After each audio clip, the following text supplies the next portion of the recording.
हमारे पूर्व वक्ता ने एक बहुत सुंदर आप लोगों के, मुझको सचमुच बहुत गर्व की अनुभूति हो रही है। बहुत सुंदर इन्होंने वक्तव्य दिया और कौशाम्बी जिला के बारे में भगवान बुद्ध को लेकर के, गोस्वामी जी से लेकर के, और चित्रकूट की पावन धरती सन्निकट यमुना जी स्वयं कलकल छल छल निनाद करती हुई बह रही हैं। तो यह परम दिव्य स्थल है, इसमें तो कोई संदेह नहीं है। बगल में तीर्थराज प्रयाग हैं आप लोगों के, तो इसकी महिमा के बारे में अगर कुछ कहना तो कम ही पड़ेगा। बहुत सुंदर वक्तव्य रहा। एक चीज करेक्शन करके जाऊं, नहीं तो आचार्य के सामने कहने का मतलब नहीं रह जाएगा। ये सच बात है कि गोस्वामी जी के जीवन में एक बात आती है, रत्नावली ने उनको फटकार लगाई और फटकार लगाने के कारण ही वो छोड़ करके फिर राजापुर चले गए और बाद में जा कर के उन्होंने महान ग्रंथ रामचरितमानस ही नहीं, अन्य 12 ग्रंथों में विनय पत्रिका आदि ग्रंथों की उन्होंने रचना किया। और एक इस युग में गोस्वामी जी कोई सामान्य नहीं थे। वो साक्षात ब्रह्मर्षि वाल्मीकि जी के अवतार उनको माना गया है। कलि कुटिल जीव निस्तार हित वाल्मीकि तुलसी भये। वाल्मीकि जी ही तुलसीदास के रूप में आए, क्योंकि पूर्व में जो उन्होंने रचना किया था वो इतना क्लिष्ट था, संस्कृत जनभाषा अब रही नहीं, तो सर्व सामान्य लोग कैसे रामचरितमानस को पढ़ सके, जान सके, इसके लिए उन्होंने ग्राम्य भाषा में रामचरितमानस की रचना कर दिया। ये तो बिल्कुल ठीक कहा आपने, माध्यम तो रत्नावली जी ही बनी। पर एक चीज सुधार करना क्या है कि पत्नी की फटकार करने लगने के कारण अगर लोग तुलसीदास जी बनते तो आप सब फिर तुलसीदास बन के ही डोल रहे होते। हमसे मत पूछो, अपनी अपनी देख लो, कितनी बार देवी जी का कितने बार डांट खाना पड़ता, फटकार सुनना पड़ता है। तो ये अवधारणा थोड़ी सी कम ठीक होगी कि पत्नी के फटकार मार खाने के बाद भी लोग नहीं जाते। और भी बड़ी बात बता दूं, एक बार एक विज्ञापन निकला था पेपर में, एक कटिंग निकली थी कि दुनिया जिससे डरती है अमेरिका का राष्ट्रपति अपनी पत्नी से डरता है। क्यों डरता है? तो उसमें लिखा था सिगरेट पीता था, पत्नी ने एक दिन फटकार लगाई तो अमेरिका के राष्ट्रपति ने सिगरेट पीना बंद कर दिया। तो बाहर का कोई कितना बड़ा सिकंदर हो, घर जब आता है तो उसको अपनी असली ताकत पता चल जाती है कि कितना वजन मेरा है। तो बाकी सब तो ठीक है, माध्यम तो जरूर वही बनी है। तो एक ही ये ऐसा चरित्र है। आपके क्षेत्र के मिर्जापुर भी सन्निकट का क्षेत्र होगा। मैं पूज्य गुरु जी जिस समय शिक्षा जगत में अपनी सेवा दे रहे थे कुराओं में, तो मैं जब भी वहाँ कथा करने के लिए जाता था तो मैं एक दिन विंध्याचल माता जी दर्शन करने के लिए अपने टीम के साथ में 25-50 लोगों के साथ में मैं जाया करता था। तो जब बात होती तो सनातन धर्म की बात होती, मुझको कुछ समझ में आता जाता नहीं, तो मैं ऐसे यूं ही दर्शन करने के लिए पूज्य हंस देवराहा बाबा जी के पास चला गया। आप लोग पदाधिकारी हैं, सभी लोग गए होंगे, और जो नहीं गए होंगे मैं निवेदन करता हूं जा करके, लगभग 4000 देसी गायें वहां पर होंगी, हजारों एकड़ उन्होंने गौ सेवा के लिए लेके रखा है।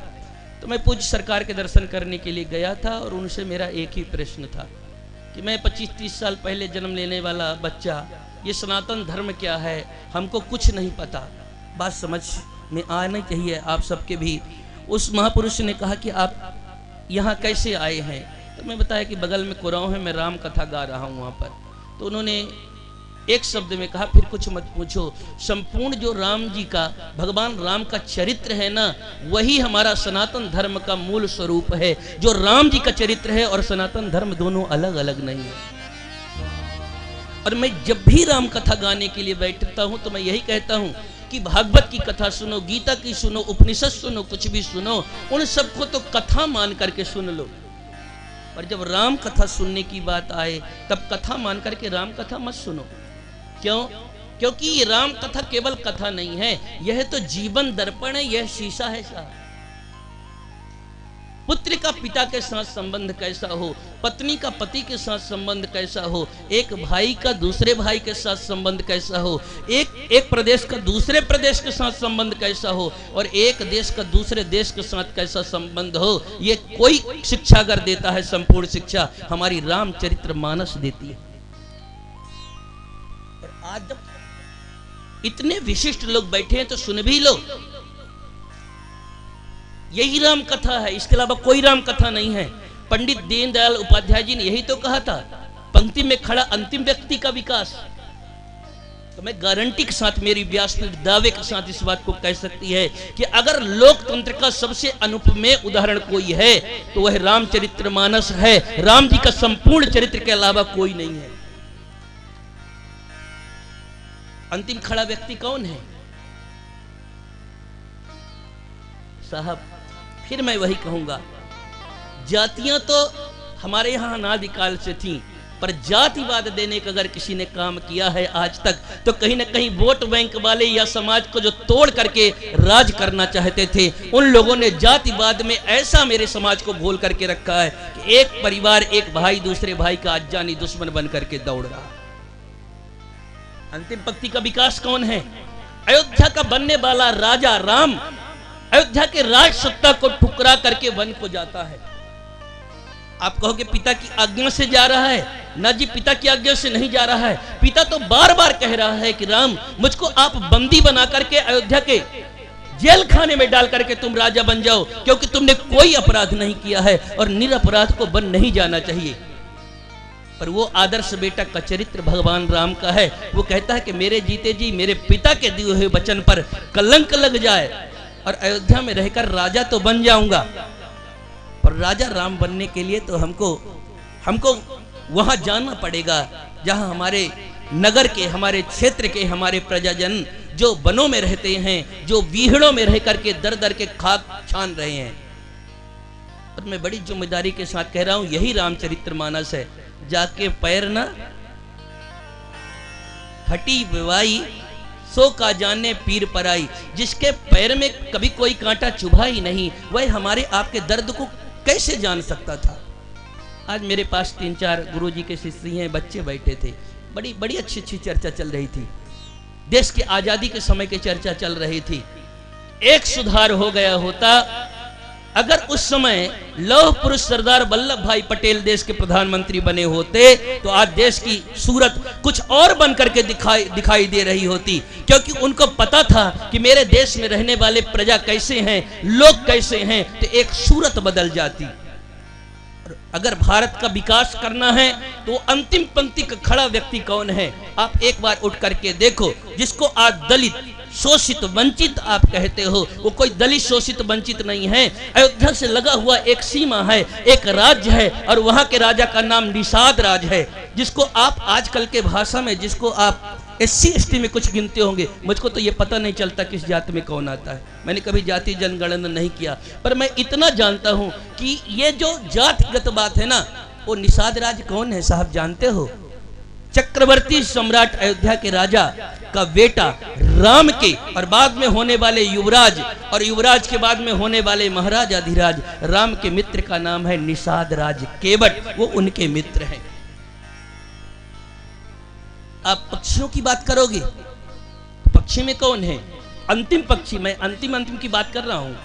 अंतिम में खड़ा कौन है? अंतिम में जो खड़ा है ना पक्षियों में, वो गीधराज जटायु हैं। और वो गीधराज जटाई कौन है? गीध अधम खल आमिष भोगी, गति दीन ही जो जांचत जोगी। वह गीध सबसे अधम पक्षियों में है, क्योंकि मांस भक्षी है, सड़ी सड़ी मांस को भी निकाल करके खा जाते हैं। भगवान राम का चरित्र क्या है कि जब उनके खुद के पिता मर गए, तब भगवान राम अपने पिता के वचन को नहीं तोड़ा, वो अयोध्या नहीं गए। पर जब एक गीधराज जटायु अपनी पुत्र वधू सीता की रक्षा करते करते अपने प्राणों की आहुति दे दिया। सीता कोई एक वधू ही नहीं है साहब। एक गांव की बेटी जब दूसरे यहां जाती है ना, तो मानो पूरे गांव की इज्जत चली गई हो। एक देश की बेटी को हरण करके दूसरा विदेशी रावण लेकर के जा रहा था। कुछ कायर उस समय भी थे। राम जी को बाद में वो चर्चा में बताते भी हैं, गगन पंथ देखी मैं जाता, परबस परी बहुत बिलकाता। एक पक्षी साहस कर सकता था कि मेरे जीते जी सीता जी को कोई लेकर के नहीं जा सकता। वही साहस अगर सुग्रीव दिखा दिए होते तो शायद कुछ चित्र और बदल गया होता। साहस नहीं कर पाए, पर जिस पक्षी ने अपने देश की संस्कृत स्वरूपा सीता को बचाने के लिए प्राणों की आहुति दे दिया, भगवान राम अपनी जटाओं से उनके धूल को झाड़ करके और स्वयं उनका अग्नि संस्कार अपने हाथ से भगवान राम करते हैं। यह है भगवान राम का चरित्र जो रामचरितमानस में वर्णन है।